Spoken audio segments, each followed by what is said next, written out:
اللہ الرحمن الرحیم السلام علیکم ورحمۃ اللہ وبرکاتہ۔ ڈیئر اسٹوڈنٹ، کیسے ہیں؟ امید کرتا ہوں آپ سب خیریت سے ہوں گے۔ اللہ تعالیٰ آپ کو اپنے حفظ و امان میں رکھیں۔ آج کا ہمارا نیا لیکچر ہے وہ ترجمۃ القرآن کی سورۃ النساء کی مشق کا، جس کو ہم نے گزشتہ لیکچر میں سورۃ النساء کی وہ آیات جن کو بورڈ والوں نے جن کا ترجمہ طلب کیا تھا، جن کا ترجمہ متعین کیا تھا، ان کو ہم نے سیکھا۔ آج کے ہمارے لیکچر کے اندر ہم سیکھیں گے سورۃ النساء کی جو مشق ہے، جو ایکسرسائز ہے، اس کو ہم سیکھیں گے۔ اس کے اندر سب سے پہلے جو سورۃ النساء کے وہ الفاظ کے میننگ ہے، اور اس کے بعد پھر ایم سی کیوز ہیں اور شارٹ کویسچن اور لانگ کویسچن بھی ہے۔ سب کو انشاءاللہ ترتیب وار سیکھتے جائیں گے۔ سب سے پہلے آپ کو ریکویسٹ ہے، ہم گزشتہ لیکچروں کے اندر نہیں کہتے تھے لیکن آج کہہ رہے ہیں، تو وہ یہ ہے کہ ہمارے چینل کا اگر ابھی تک آپ نے سبسکرائبر نہیں کیا تو سبسکرائب کر دیں اور دوستوں کے ساتھ شیئر کیجئے، اور اچھا سا پیار بھرا کوئی کمنٹ بھی کیجئے۔ تو چلے ہم شروع کرتے ہیں۔ سب سے پہلے ادھر دیکھیں نوٹ، سورۃ النساء کی آیات 1 تا 2، 9 تا 10 اور 29 تا 32 اور 58 تا 59 کے با محاورہ ترجمے کا امتحان لیا جائے گا۔ جیسے کہ ہم نے سب سے پہلے لیکچر کے اندر بھی کہا تھا کہ یہ وہ آیات ہیں جن کا امتحان لیا جائے گا، جن کا آپ سے بورڈ والے ترجمہ طلب کر رہے ہیں۔ تو ان آیات کے ترجمے کو آپ زیادہ زیادہ فوکس کریں اور ان کو زیادہ اچھی طرح یاد کریں۔ باقی بھی سورۃ النساء اگر آپ پڑھتے ہیں تو بہت اچھی بات، اگر نہیں پڑھتے تو ان کا کم از کم ترجمہ با محاورہ اچھی طرح ذہن نشین کر لیجئے، تاکہ ان کے امتحان کے اندر آپ کو اچھے نمبروں سے کامیابی حاصل ہو۔ چلیں دیکھتے ہیں ذخیرہ الفاظ۔ یہ وہ الفاظ ہیں جو انہی آیات سے نکالے گئے ہیں، انہی آیات کے مشکل الفاظ ہیں جن کے ہم میننگ ابھی پڑھنے لگے ہیں۔ تو ان الفاظ کو بھی آپ نے اچھی طرح پڑھنا ہے، ان کو سمجھنا ہے، یاد کرنا ہے۔ نساء، یہ میں نے پہلے لیکچر کے اندر بتایا تھا کہ نساء یہ جمع ہے، عورتوں کے لیے بولا جاتا ہے، اور عورت اگر واحد کہیں کسی جگہ ہو عربی کے اندر اس کو امرأتن کہتے ہیں، لیکن جب لفظ جمع آئے گا، جمع کے لیے عورتوں پر کوئی صیغہ بولا جائے گا تو اس کے لیے نساء لفظ آتا ہے، امرأتن کی کوئی جمع نہیں ہوتی۔ تو یہ نساء عورتیں، ٹھیک ہے۔ حوبن گناہ، ٹھیک ہے، یہ حوبن یہ مصدر ہے اور اس کا مطلب ہے گناہ۔ لا تاکلوا، لا کا مطلب نہیں، اور تاکلوا تم کھاؤ، ٹھیک ہے۔ تو لا تاکلوا کا بھی ترجمہ کیا ہوگا؟ تم مت کھاؤ یا تم نہ کھاؤ، جو بھی آپ کر سکتے ہیں۔ ترازن، باہمی رضامندی سے، باہمی مشاورت سے، رضامندی سے، ٹھیک ہے۔ نصلیہ، ہم اسے داخل کریں گے، ہم اسے جلسا دیں گے، ہم اسے جلا دیں گے، یہ آپ جو بھی ترجمہ کرنا چاہتے ہیں کر سکتے ہیں۔ لا تتمنوا، لا کا ترجمہ پھر نہیں ہو گیا تو ادھر اس کا با محاورہ ترجمہ کیا ہوگا؟ تم تمنا نہ کرو، تم تمنا نہ کرو، تم آرزو نہ کرو، تم خواہش نہ کرو، جو بھی آپ کر سکتے ہیں کر لیں۔ نصیب، حصہ، نصیب جب یعنی کوئی بھی لفظ ہو اس کے اوپر جب تنوین آ جائیں گے، چاہے وہ دو زبریں ہوں، چاہے دو زیریں ہوں یا دو پیشیں ہوں، تو اس کا ترجمہ پھر یعنی وہ نکرہ کا ہوتا ہے، یعنی اس کا مطلب کوئی کا ترجمہ آتا ہے درمیان میں، ٹھیک ہے۔ تو نصیب کا مطلب ہوگا کوئی حصہ، ٹھیک ہے، یہ اس کا ترجمہ ہے۔ حکم تم فیصلہ کرو، حکم تم فیصلہ کرو۔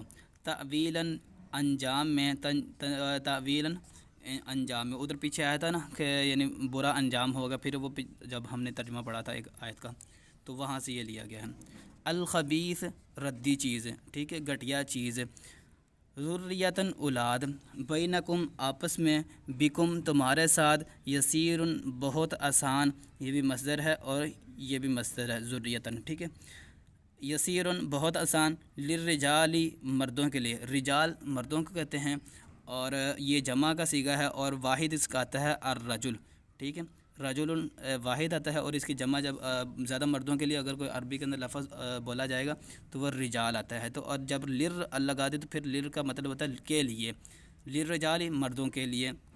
یأمرکم، وہ تمہیں حکم دیتا ہے، یأمر مطلب حکم، کم تمہیں، ٹھیک ہے، یأمرکم، وہ تمہیں حکم دیتا ہے، کرتا ہے، ٹھیک ہے۔ نعمہ، کیا ہی اچھا، کیا ہی خوب، کیا ہی بہتر، ٹھیک ہے۔ بالطیب، پاکیزہ، با جب ساتھ لگ جائے تو با کا مطلب ہوتا ہے ساتھ، تو ابھی اس کا ترجمہ کیا ہوگا؟ عمدہ چیز سے، عمدہ پاک چیز سے، ٹھیک ہے، اچھی چیز سے۔ سعیراً، بڑکتی ہوئی آگ، شعلے والی آگ۔ بالباطل، ناجائز طریقے سے، اور یہ سے جو لگا ہے یہ با کا مطلب، وگرنہ باطل کا ترجمہ ہوتا ہے ناجائز، ٹھیک ہے۔ عدواناً، زیادتی سے، عدواناً یہ بھی مصدر ہے۔ ان تجتنبوا، اگر تم بچتے رہو، اگر تم باز آتے رہو یا اگر تم باز آ جاؤ، للنسائی عورتوں کے لیے، جیسے کہ یہ للرجال بولا ہے تو کے لیے جو ترجمہ لگا ہے وہ لام کا لگا، ادھر بھی کے لیے جو ترجمہ ہے وہ لام کا ہے۔ ان تو ادو کہ تم سپرد کرو، تم لٹا دو، تم ان کے حوالے کر دو، اولی الامر صاحب اختیار، بادشاہ، حاکم وقت، ٹھیک ہے۔ یہ الفاظ کے میننگ تھے جو کہ ہم نے انہی آیات سے انہوں نے بورڈ والوں نے نکالے ہیں، ان کا ہم نے ترجمہ پھر سیکھ لیا ہے، ان کو اچھی طرح یاد کر لیں۔ جب ان الفاظ کے میننگ کو طرح یاد کر لیں گے تو پھر باقی جو الفاظ ہیں وہ آسان ہوتے ہیں، ان کا ترجمہ تو تقریباً سبھی کو آتا تھا۔ جب یہ الفاظ کا ترجمہ آپ کو ذہن نشین ہو جائے گا تو پھر آپ آیات کا بامحاورہ ترجمہ کرنے کے اندر آپ کو بہت ہی آسانی پیش آئے گی۔ چلیں اب اس کے بعد یہ ایم سی کیوز دیکھتے ہیں۔ دیکھیں، درست جواب کا انتخاب کریں۔ السبع الطوال میں شامل ہے سورۃ الممتحنہ، سورۃ الحدید، سورۃ الفتح اور سورۃ النساء۔ تو یہ پہلے لیکچر میں دیکھا تھا، سورۃ النساء السبع الطوال یعنی 7 جو لمبی لمبی صورتیں ہیں، اور ان کے اندر ان 4 صورتوں میں سے کون سی شامل ہے تو وہ سورۃ النساء شامل ہے۔ نبی کریم سرور دو عالم صلی اللہ علیہ وسلم کو تورات کے بدلے میں عطا کی گئیں مسبحات، یعنی ایسی صورتیں کہ جن کے اندر بہت زیادہ تسبیح بیان کرنے کا کہا گیا ہے، یا السبع الطوال یا حوامیم یا تواسیم۔ تو اس کا جواب کیا ہے؟ السبع الطوال، یہ حضور علیہ السلام کو تورات کے بدلے میں عطا کی گئی تھیں، یعنی 7 طویل ترین صورتیں۔ حقوق اللہ میں سب سے اہم حق ہے نماز کی پابندی کا، حج کی ادائیگی کا، رشتہ داروں سے حسن سلوک کا، یتیموں کی پرورش کا۔ تو یہ نماز کی پابندی کا حقوق اللہ کے اندر جب بندے نے اقرار کر لیا، جب بندے نے اللہ تعالیٰ کے اوپر حضور علیہ السلام پر ایمان لیا، تو ایمان لانے کے بعد جو سب سے بنیادی اور سب سے اہم حقوق اللہ کے اندر کوئی چیز ہے تو وہ نماز ہے، ٹھیک ہے۔ حقوق العباد میں شامل ہے نماز کی پابندی، روزے کی پابندی، لوگوں کے ساتھ حسن سلوک، حج کی ادائیگی۔ تو یہ لوگوں کے ساتھ حسن سلوک یہ حقوق اللہ میں شامل ہے۔ یہ آپ کی آسانی کے لیے میں نے پہلے سے نشان لگا لیے ہیں، تو ان کو آپ بھی اپنی بکس پر لگا لیں۔ یتیم بچوں کی کفالت کا حکم دیا گیا سورۃ النساء میں، سورۃ العصر میں، سورۃ الاخلاص میں، سورۃ الفاتحہ میں۔ تو یہ سورۃ النساء کے اندر یتیموں کے ساتھ کیسا سلوک کیا جائے گا، یتیموں کی کفالت کا، یتیموں کی اچھی تربیت کا، یہ سارا جو بھی یتیموں کے بارے میں جتنا پروسیس سارا معاملہ ہے وہ سارا کا سارا سورۃ النساء کے اندر کمپلیٹ بیان کیا گیا ہے۔ ہم نے اس لیکچر کے اندر یہ سورۃ النساء کے الفاظ کے جو یہ والے میننگ ہیں، ان میننگ کو دیکھا ہے، سمجھا ہے، اور اس کے بعد پھر جو ایم سی کیوز ہیں، ایم سی کیوز کو بھی پڑھا ہے، اور ان کے جواب جو درست جواب ہیں ان پر ہم نے ٹک بھی لگا لی ہے، نشان لگا لیا ہے۔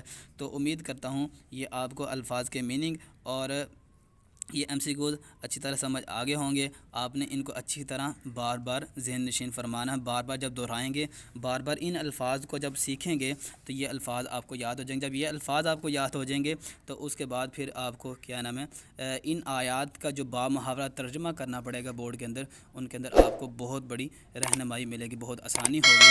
تو آپ نے اچھی طرح اس لیکچر کو سمجھنا ہے۔ امید کرتا ہوں آپ کو یہ لیکچر سارا کمپلیٹ سمجھ آیا ہوگا، اور اگر کسی جگہ نہیں سمجھ آئی تو وہ آپ کمنٹ سیکشن میں ضرور پوچھ سکتے ہیں۔ نیکسٹ لیکچر تک کے لیے اجازت دیجیے، اللہ حافظ۔